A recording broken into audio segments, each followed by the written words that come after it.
They laughed when he inherited his grandmother's old chair. What he found inside changed everything. John had never thought much about his grandmother's old chair. When he received the news of her passing, his emotions were a mixture of sadness and relief. Sadness because, like most families, they had shared many memories together, but relief because it marked the end of her long battle with illness. For years, his grandmother had lived alone in a modest house on the outskirts of town. Despite the home being small and old, there was something special about it, something that made it feel like a place filled with warmth and life, even in her absence. When the will was read, everyone in the family was surprised to find that John, who wasn't particularly close to his grandmother, had inherited one of her most beloved possessions, an old chair. The chair had sat in the corner of her living room for as long as John could remember. It was a large, upholstered piece with intricate wooden arms, the fabric faded from years of use, and the cushion sagging slightly in the middle. It wasn't the kind of chair anyone would normally fight over, but to his grandmother it had been irreplaceable. John's relatives, however, found it amusing. They chuckled amongst themselves, exchanging knowing looks. A chair? Really? That's what she left him. His cousin Sarah even joked. Maybe it's magic, maybe it'll turn into gold when you sit in it. The laughter echoed in the room, but John felt a strange sense of protectiveness. It wasn't just a chair to him. There was something about the way his grandmother had looked at it, something that made him feel like it was more than just a piece of furniture. Maybe it was the way she'd always smiled when she'd ask him to sit in it, or the way she'd spend hours knitting, sitting in that very chair. In her eyes, it was a symbol of comfort, of home. Despite the ridicule, John decided to take the chair. He wasn't sure why it felt important to him, but he figured he might as well. After all, it had been in the family for generations. It seemed almost disrespectful to leave it behind, even though no one else cared for it. He arranged for it to be delivered to his apartment, and when it finally arrived, he carefully placed it by the window, just as his grandmother had kept it. The chair, with its faded fabric and worn armrests, stood out in the corner of the room like a piece of history that no one else seemed to notice. John sat down in it, testing its comfort. It felt odd at first, like sitting on a chair that had been used so much that it had become part of the house itself. As he sank into the cushion, he couldn't help but think about all the times he had visited his grandmother's home as a child. She had always been there, sitting in that very chair, telling stories about her younger days, about his father, and about the family's past. He had never fully appreciated those moments at the time, but now, as an adult, he realized how much those little stories had meant to her. Over the next few days, John began to spend more time in the chair. He found himself lost in thought, staring out the window as the world outside went by. It was as though the chair had a calming effect on him, one that he couldn't explain. Each time he sat in it, he felt more connected to his grandmother, as if her presence lingered in the room even though she was gone. He began to wonder what had made her hold onto the chair for so long. Maybe it wasn't just a place to sit. Maybe it was something more, something important that he didn't yet understand. One afternoon, while dusting the chair, John noticed something strange. There was a small, almost imperceptible crack along the backrest. It was so faint that he almost missed it, but curiosity got the best of him. He ran his finger along the crack, and to his surprise, it opened up slightly. The backrest shifted, revealing a hidden compartment. For a moment, John hesitated. He had never noticed anything unusual about the chair before, but something about this discovery piqued his interest. He gently pried the crack open further, and as he did, a small, leather-bound box slid out from the compartment. It was old, much older than the chair itself, and it had a strange engraving on the front, a symbol that he didn't recognize. John's heart raced as he held the box in his hands. It was heavier than it looked, and the leather felt smooth to the touch, as if it had been handled many times over the years. He examined it closely, wondering what could be inside. His grandmother had never mentioned anything about a box hidden in the chair, and yet here it was. The curiosity was overwhelming. Why would she hide something like this in an old chair? What was its significance? He took a deep breath and slowly opened the box. Inside, there was a collection of old letters, neatly stacked and tied together with a ribbon. The letters were yellowed with age, the paper fragile and worn, but the handwriting on them was surprisingly neat. There were no addresses or dates on the outside, only a single name written at the top of each letter. "For my grandson, John." The name made John pause. How could his grandmother have known to leave him something so personal? He felt a wave of emotion rush over him, but he quickly pushed it aside. He had to know what these letters contained. The first letter began with a brief note. "My dear John, I have left you something hidden within this chair, something that I have kept safe for many years. It is time for you to know the truth about our family's past." John's mind raced. The truth? What truth? What could his grandmother have been hiding all these years? He had never thought of his family as having secrets. But as he read the letter, he began to realize that there was much more to his grandmother's life than he had ever known. The letter went on to describe a story about his grandmother's younger years, a time long before John had been born. It spoke of adventures, travels to faraway places, and encounters with people who had changed the course of her life.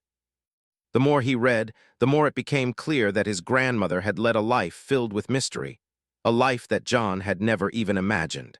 The last part of the letter was the most intriguing.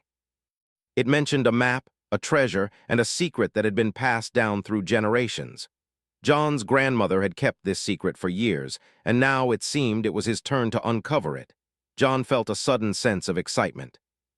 This was not just a chair, and it was certainly not just a family heirloom. It was a key to something much larger, something that had been hidden in plain sight for years. As John sat there, staring at the letters in his hands, he realized that this chair, which had once seemed like nothing more than a worn piece of furniture, was about to change everything. What had seemed like an insignificant inheritance was turning out to be the beginning of a journey that would uncover long-buried family secrets, and perhaps change John's life forever. John could hardly sleep that night. The letter from his grandmother had left him with more questions than answers. What secret was she trying to tell him, and what did it all have to do with the old chair? The words on the pages swirled in his mind, and he couldn't shake the feeling that he had stumbled upon something much larger than he could have ever imagined. The next morning, John found himself pacing around the apartment. The letters were still on the small wooden table in the corner where he'd left them the night before. He couldn't stop thinking about the map that had been mentioned in the letter. A treasure? A secret passed down through generations. He had to know more. The curiosity was eating away at him. He couldn't just sit around. He had to find out what his grandmother had meant. He spent the entire morning searching through the old chair again, this time more carefully.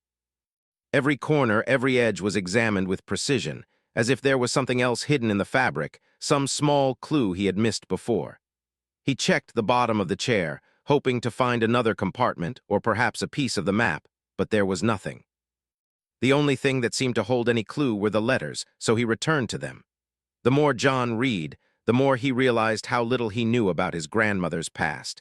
He'd always thought of her as a quiet, kind-hearted woman, someone who had lived a simple life. But according to these letters, that couldn't have been further from the truth. She spoke of journeys across oceans, of lands far away from the little town where John had grown up. She even mentioned a time when she had been involved in something dangerous, something that had nearly cost her everything. One letter stood out in particular. It was written in a shaky hand, as if it had been written in haste or under duress. It described an event in her youth, something that John had never heard her speak of before. It mentioned a family heirloom, something of great value, hidden away for safekeeping. The letter didn't say exactly what the heirloom was, but it did hint that it had been lost to time, scattered across the world in pieces. The more John read, the more he understood. His grandmother had been part of something much bigger than he ever realized. The letter also spoke of a final piece, something that could bring everything together. The words were cryptic, and John had trouble understanding them at first. But one thing was clear: his grandmother had been trying to protect this secret, even from her own family. She had left him these clues for a reason. She knew that one day he would be the one to uncover the truth. But why had she hidden it in the chair? Why had she chosen him to follow this trail? John's mind raced as he wondered where to begin. The map had to be somewhere, he was sure of it.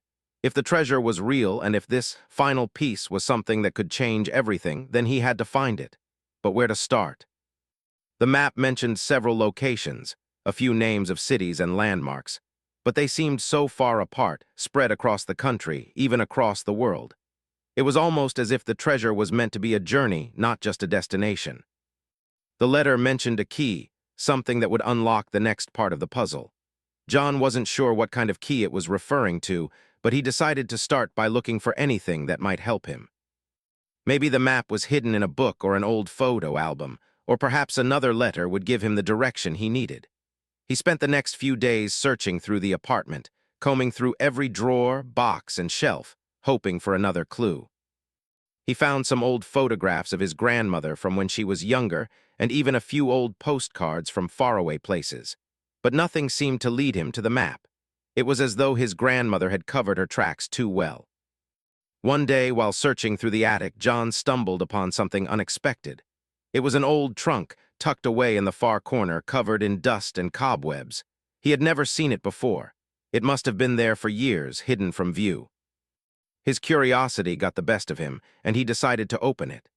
As he lifted the heavy lid, he was greeted by a musty smell, and inside he found several old books, some of his grandmother's old clothes, and a few personal items. But it wasn't until he reached the bottom of the trunk that he found what he had been looking for. There, buried beneath layers of old blankets, was another box. It was small, about the size of a shoebox, but it looked remarkably similar to the box that had been hidden in the chair. John's heart skipped a beat as he carefully picked it up. It was heavier than the first box, and the metal was cold to the touch. As he examined it, he noticed that it was locked, but there was no key in sight. His mind raced. This had to be it, the next piece of the puzzle. He didn't know what was inside the box, but he could feel that it was important. His grandmother had hidden it here for a reason, just as she had hidden the letters in the chair. But how was he going to open it? He didn't have a key, and he didn't want to damage it by forcing it open. John spent the next few days trying to figure out how to open the box. He searched the trunk for any hidden keys or clues, but found nothing. Eventually, he decided to take the box to a locksmith, hoping they could help him open it. The locksmith, an elderly man with a thick beard, seemed intrigued by the box. He examined it carefully, running his fingers over the metal, and then gave John an odd look. "This isn't just any ordinary box," the locksmith said slowly. "It's old, much older than it looks, and this lock, it's not something I can open easily." Whoever made this box must have had a very specific purpose in mind. John felt a chill run down his spine. What was his grandmother involved in? What was so important that she had gone to such lengths to keep it hidden? The locksmith offered to take the box and try to open it himself, but John wasn't sure. The mystery surrounding the box was becoming more intense with every passing day, and he didn't know if he was ready to uncover whatever secrets it might hold. But he had come this far, and he couldn't turn back now. Whatever was inside, it was the next step in his journey. The next few days passed in a blur as John waited for the locksmith's call. He couldn't focus on anything else. His mind was consumed by the box, the treasure, and the secrets his grandmother had hidden away. He knew that once the box was opened, there would be no going back. Whatever was inside could change his life forever. When the call finally came, John's heart raced. The locksmith had managed to open the box. What he found inside would take John's journey to places he never thought possible. He just had to be ready to face it. John's heart pounded as he made his way to the locksmith's shop. The small box, which had once seemed like a mystery to him, now felt like a heavy burden. It was clear that whatever lay inside could change everything. He had been holding on to the hope that the box contained answers, but now that it was in his hands, he wasn't sure if he was ready for the truth. The locksmith, a quiet man named Mr. Harris, had called earlier that day to inform him that the box was open. As John stepped inside the shop, he was greeted by the sight of Mr. Harris sitting behind his workbench, looking over the contents of the box with a careful eye. The old locksmith looked up when he saw John enter. "It's open," he said, his voice low but steady. "But I must warn you, what's inside isn't just a regular collection of items. It's more than that." John nodded, trying to keep his nerves in check. He could feel the weight of the moment pressing down on him. "Mr." Harris gently pushed the box toward him, and John took a deep breath before lifting the lid. Inside, there was a small bundle of old, weathered papers, some yellowed photographs, and a strange object wrapped in cloth. John's eyes flicked over the items, his curiosity growing by the second. The first thing he reached for was the bundle of papers. They were tightly packed together with a worn piece of twine wrapped around them. As he untied the twine and unfolded the papers, he saw that they were maps, just like the ones his grandmother had mentioned in the letters. These maps were not like anything John had ever seen before. The locations marked on them were unfamiliar, ancient cities, forgotten landmarks, and places that seemed to exist only in stories. But there was something strange about the maps. They weren't drawn in the usual way. There were hidden symbols and markings that didn't make sense at first glance. John turned the maps over, examining them more closely. He realized that some of the markings appeared to be codes, numbers, letters, and symbols scattered across the pages. His grandmother had always been meticulous, but these maps were more than just guides to lost locations. They were part of a puzzle. He carefully placed the maps aside and reached for the next item, a bundle of photographs. The pictures were in black and white, and the edges were frayed. As he sifted through them, he saw that they depicted people he didn't recognize, but they were all connected by one thing. They were all standing near ancient ruins, old temples, and strange artifacts. Some of the people in the photos appeared to be his grandmother, but there were others too, men and women he couldn't place. They all had one thing in common. They seemed to be involved in something larger than themselves. One photograph caught John's attention more than the others. It showed a group of people standing before a massive stone door, the kind of door that seemed to lead into a forgotten tomb or temple. The faces were mostly obscured, but there was one woman who stood out, a woman with striking eyes and an air of authority. John's heart skipped a beat as he realized that the woman in the photo looked eerily similar to his grandmother when she was younger. The photo was old, but there was something about the way the woman stood, confident, poised, as if she knew exactly what was at stake. He didn't know why, but looking at this photograph made him feel like his grandmother had been hiding something far deeper than he could have imagined. Had she been part of something secretive, something powerful? He couldn't help but wonder what this group of people had been searching for and why his grandmother had never spoken of it. John's thoughts were interrupted when he noticed the last object in the box, a small, delicate amulet wrapped in cloth. He carefully unwrapped it, his hands trembling slightly. The amulet was unlike anything he had ever seen before. It was made of an unfamiliar material, something that shimmered in the light like a precious stone. There were intricate carvings on its surface, ancient symbols that seemed to glow faintly. John picked it up, feeling a strange energy pulse through his fingers as he touched it. The amulet felt warm in his hand, as if it had been waiting for him to find it. He looked at the carvings, trying to make sense of them. They were unfamiliar, but they seemed to be connected to the symbols on the maps. It was as if the amulet held the key to understanding the codes, the locations, and the purpose behind everything his grandmother had kept hidden. But what was the amulet for? Why had his grandmother kept it safe for so many years? The more John thought about it, the more questions he had. This was no ordinary treasure hunt. It was something much bigger. His grandmother had been part of a secret, a hidden world of ancient knowledge and power. And now, John was the one who had to unravel it. John stood up, pacing around the locksmith's shop, his mind racing. He felt as though he had been thrust into something far beyond his control. The pieces of the puzzle were scattered in front of him, but he wasn't sure where to begin. The maps, the photographs, the amulet, they all seemed to be connected, but how? "I don't know what this means," John muttered to Mr. Harris, his voice tinged with uncertainty. "I don't know where to start." Mr. Harris looked at him with understanding. "You don't have to have all the answers right now, but you have something important in your hands. What you have here is more than just a treasure hunt. It's part of a legacy, and legacy comes with responsibility." John nodded slowly, trying to absorb the weight of the words. The legacy of his family, hidden away in an old chair, was now in his hands, and it was up to him to figure out what to do with it. He couldn't turn back now. The journey had already begun, and the only way forward was to follow the clues piece by piece. He left the locksmith's shop, the box and its contents carefully tucked under his arm. As he walked down the street, he couldn't shake the feeling that he was being watched. The air felt heavy with the weight of his discovery. There was no going back now. The adventure was just beginning. As John continued to study the photographs, maps, and amulet in the quiet solitude of his apartment, he couldn't help but feel the weight of the discovery pressing down on him.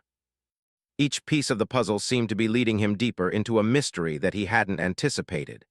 His grandmother's life, which he had once thought of as simple and unremarkable, was now unfolding in front of him as something much more complex and mysterious.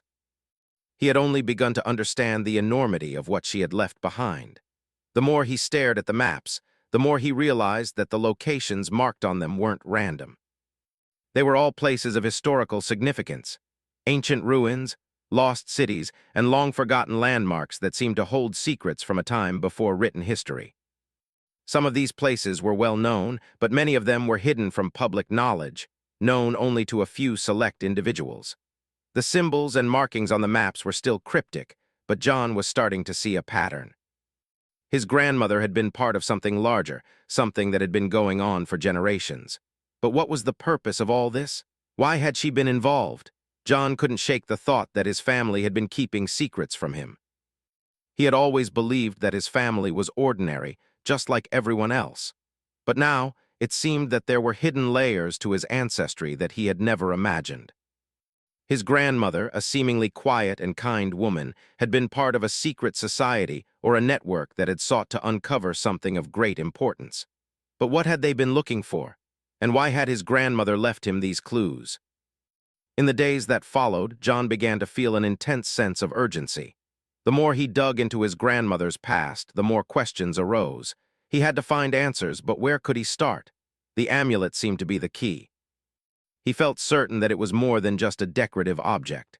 The strange symbols on it, the way it seemed to pulse with energy, suggested that it held some sort of power or significance. But how did it all connect to the maps and the photographs? John knew that he couldn't make sense of it all on his own. He needed help. He reached out to a few historians and archaeologists, hoping they could provide some insight into the ancient places marked on the maps. But every conversation left him with more questions than answers. No one seemed to know much about the symbols or the locations, and most of them thought the maps were nothing more than fanciful drawings. Some even suggested that his grandmother had been involved in some kind of misguided treasure hunt, chasing myths and legends that had no real foundation. John wasn't convinced by their dismissive attitudes. He knew that there was something more to this. He had felt it in his bones ever since he discovered the hidden compartment in the chair. There was something important here, something worth finding, and he was determined to uncover it. One afternoon, while sitting at his desk trying to make sense of the maps, John's phone rang. It was a number he didn't recognize. Hesitant at first, he picked it up. "Hello?" The voice on the other end was calm but urgent. "John, I think you need to come with me." John was taken aback. "Who is this?" "My name is Dr. Evelyn Walker," the voice continued. "I've been studying the ancient artifacts your grandmother was involved with. You don't know me, but I know a lot about you. I've been following your progress. I think you're on the right track, but you're in danger. You need to meet with me. There's something you don't know." John's heart skipped a beat. Danger? What was she talking about? And how did she know about his grandmother? "Where are you?" John asked, his voice steady despite the rising panic inside him. "I'll send you the location," Dr. Walker replied, "but time is running out. Trust me, we don't have much time." Before John could respond, the line went dead. He sat there for a moment, stunned. What had just happened? He felt a surge of both fear and excitement. This was exactly what he had been looking for, a lead, a connection to someone who knew about the secrets his grandmother had kept. But why had Dr. Walker warned him about danger? Was he being followed? He glanced at the photographs on his desk. The faces in the pictures were of people he didn't recognize, but now they seemed to be part of a larger story, one that he was only just beginning to understand. John knew that he had to follow this lead. He couldn't ignore it, not now, but he also knew that he had to be careful. Whoever was involved in this mystery was clearly serious, and he had no idea who could be trusted. John packed his bag and left the apartment. He couldn't shake the feeling that he was being watched. The city seemed quieter than usual, and every turn he made felt like it led him deeper into a web of secrets and lies. He drove for hours, following the address that Dr. Walker had sent him. It was in a remote part of town, near the outskirts, in an area he'd never visited before. The buildings were old, abandoned, and the streets were empty. As he pulled up to a run-down building, he felt a chill run down his spine. He stepped out of the car, his heart pounding in his chest. The building was tall, with cracked windows and peeling paint. There was something eerie about it, as if it had been forgotten by time. John hesitated for a moment, wondering if he was making a mistake. But then he remembered the amulet, the maps, and the photographs. He couldn't turn back now. As he walked into the building, he noticed that the door was slightly ajar, as if someone had been expecting him. Inside, the room was dimly lit, with shelves full of old books, ancient artifacts, and pieces of history long lost to the world. Dr. Walker was waiting for him in the center of the room, her eyes serious but not unfriendly. "I'm glad you came," she said, motioning for him to sit. "I know this must all seem overwhelming, but you're not alone in this. Your grandmother was a key figure in something much larger than anyone realizes, and now it's your turn to finish what she started." John sat down, trying to process everything. What did she mean? What had his grandmother been involved in, and why was he the one chosen to continue this mission? "We have a lot to discuss," Dr. Walker continued. "But first, you need to understand one thing. The treasure you're searching for is not just gold or jewels. It's something much more valuable, something that has the power to change the course of history." John's mind raced. He had no idea what she was talking about, but one thing was clear. The journey he had begun was far from over. It was only just starting, and he was about to learn more than he had ever imagined. John felt a strange mix of excitement and fear as Dr. Walker spoke. The idea that his grandmother had been part of something so grand, so significant, was almost too much to process. He had always thought of her as a kind, quiet woman, someone who lived a simple life, full of memories and love. But now, as he sat in the dimly lit room with Dr. Walker, it seemed like everything he knew about her was wrong. She had been hiding something powerful, something important, and now it was his turn to uncover the truth. Dr. Walker's words echoed in his mind. "The treasure you're searching for is not just gold or jewels. It's something much more valuable, something that has the power to change the course of history." John couldn't make sense of it. What could possibly be more valuable than gold? And what kind of treasure had his grandmother been involved in that could change history? "Doctor Walker, what exactly am I looking for?" John asked, his voice steady but filled with curiosity. She looked at him for a long moment before answering. "Your grandmother was part of a group of scholars, historians, and explorers who sought out lost knowledge. They weren't interested in wealth or material gain. What they sought was something much more profound, a hidden truth, a secret that could change the way we see the world." John frowned. "A hidden truth? What kind of secret?" "A secret that's been passed down through generations," Dr. Walker said, her voice low and serious. "Your grandmother, along with others in her group, was searching for something known as the Key of Ages. It's an artifact that holds the power to unlock ancient knowledge, secrets that have been hidden from the world for centuries." John's mind raced. "The Key of Ages. What is it? Where is it?" "I don't have all the answers," Dr. Walker replied. "But I believe your grandmother left you the final clues. The maps, the photographs, and the amulet, they all point to it. The Key of Ages is not just a physical object. It's a collection of knowledge hidden in plain sight, scattered across the world. But to find it, you need to understand the symbols, the codes, and the places marked on the maps." John leaned forward, his heart pounding. He could hardly believe what he was hearing. His grandmother had been involved in a search for an artifact that could unlock the secrets of the past, and now it was his turn to continue that search. Dr. Walker stood up and walked over to a nearby table. She picked up a large, old book and handed it to John. "This book contains the history of the group your grandmother was part of. It explains more about the Key of Ages and the people who sought it. You'll find some of the answers you're looking for in these pages." John took the book and opened it. The pages were yellowed with age, and the text was written in a language he didn't recognize. It was full of symbols, codes, and sketches of ancient ruins. Some of the symbols matched the ones on the maps his grandmother had left him. He turned the pages carefully, his mind racing as he tried to make sense of it all. "There's one thing you need to understand," Dr. Walker said, her voice serious. "You're not the only one searching for the Key of Ages. There are others, people who would do anything to find it, people who want to use it for their own gain. You're not just looking for knowledge, you're protecting it."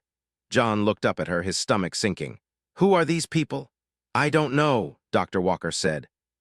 "But they've been watching you. Ever since you found the box and the amulet, they've been following your every move. They know you're getting closer to the truth, and they won't stop until they have what they want." John felt a chill run down his spine. He had known something was off, but hearing Dr. Walker's words made it all too real. There were others out there, people who would stop at nothing to find the Key of Ages. And now, it seemed like he was caught in the middle of something much bigger than he had ever imagined. "So what do I do?" John asked, his voice tight with worry. How do I protect myself? You need to keep moving, Dr. Walker said. Don't stop, follow the clues, but be careful, trust no one. If you can find the key of ages before they do, you can stop them. You can keep the knowledge safe, but if they get their hands on it— John didn't need her to finish the sentence. He understood. The key of ages wasn't just a treasure, it was something that could change everything. It could alter the course of history, and the wrong people getting their hands on it could have disastrous consequences. Where do I start? John asked, his voice steady despite the storm of thoughts racing through his mind. Dr. Walker handed him a map. This is the first location, she said. It's an ancient site hidden in the mountains. The coordinates are marked on the map. It's where your grandmother and her group had planned to go next. I believe the next clue is there. John looked at the map, his eyes tracing the lines that marked the path he would have to take. The location was far and the journey wouldn't be easy, but he knew he had no choice. He had to go. He had to finish what his grandmother had started. I'll go, John said, his voice firm. I'll find it. Dr. Walker nodded, a look of approval in her eyes. I knew you would, but remember, you're not alone in this. I'll be here guiding you as much as I can, but the rest is up to you. John stood up, feeling a sense of purpose that he had never felt before. The world had changed in a matter of days. What had seemed like an ordinary inheritance had turned into an adventure that would take him to the farthest corners of the earth. As he left Dr. Walker's office, the weight of the mission ahead settled on his shoulders. He was the one chosen to protect the key of ages, to uncover the secrets hidden for centuries. But he knew it wasn't going to be easy. The journey would be dangerous, and he would have to face obstacles that he couldn't even imagine. But there was no turning back now. His grandmother had left him the key, the map, the amulet, and the photographs. All he had to do was follow the clues and hope he could stay one step ahead of those who would stop at nothing to get their hands on the key of ages. The adventure was far from over. It was just beginning. John's heart raced as he stood at the edge of the cliff, staring down at the dense jungle below. The wind howled through the trees and the sun was setting, casting a golden glow over the landscape. He had traveled for days, following the map that Dr. Walker had given him. The journey had been exhausting, filled with uncertainty and danger at every turn, but he was determined to reach the place his grandmother had marked on the map. The ancient site he had been searching for was just ahead, hidden deep within the jungle. The coordinates on the map had led him here to this cliff, where the ground sloped down into a valley. At the bottom of the valley, nestled among the trees, was the ruin he had been seeking, an old stone temple, crumbling with age but still standing strong after centuries. John could feel the weight of history pressing down on him as he looked at the temple. This was it. This was where the next clue, and possibly the key of ages, would be found. He carefully made his way down the cliff, using the trees to steady himself. The jungle was dense and the air was thick with humidity. The sounds of wildlife echoed through the trees, the calls of birds, the rustle of leaves, and the distant growl of an animal in the underbrush. It was an eerie feeling, being in such an ancient place, and John couldn't shake the sense that he was being watched. Every step felt like it brought him closer to something important, but also to something dangerous. As he reached the bottom of the valley, John took a deep breath and stepped toward the temple. The stone walls were covered in vines, but the structure was still standing tall, its carvings barely visible but still intact. He traced his fingers over the ancient symbols etched into the stone, the same symbols he had seen on the maps and photographs his grandmother had left him. The carvings seemed to tell a story, one that stretched back thousands of years. John felt a sense of awe as he stepped closer to the entrance of the temple. It was covered in moss, but there was no mistaking the ancient energy that radiated from it. He paused for a moment, trying to gather his thoughts. What was he supposed to find here? What was the next clue? He looked at the amulet that hung around his neck, the one his grandmother had left him. It had seemed like such a small thing at first, just a trinket, but now he realized that it held the key to unlocking everything. The symbols.